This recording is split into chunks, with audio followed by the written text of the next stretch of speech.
If you ask anyone who grows up in China about the most influential philosophy in the society, I bet nearly 99% of people will tell you it is Confucianism.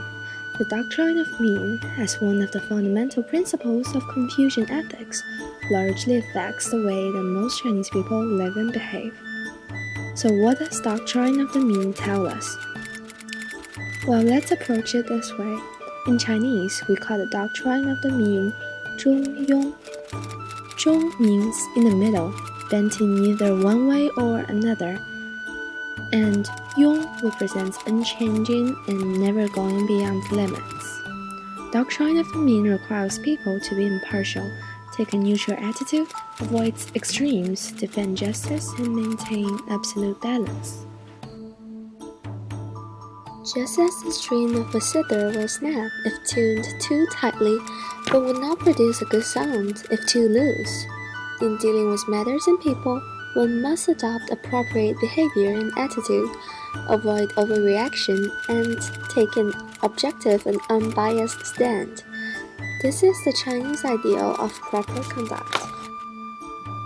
The doctrine of the mean has its drawbacks as well. If a person always wants to be in the middle and not to try to go beyond the limits, he or she may not have extreme success. I also noticed that Chinese people tend to be quiet sometimes in discuss or debate. They just keep silence. This silence is sometimes misinterpreted as weakness. However, it is actually an indication of the doctrine of the mean. People try not to go extreme and keep balance between two ends of the spectrum. As a result, they're sometimes silent and neutral. As you can see, doctrine of the mean is a really important part of Chinese culture.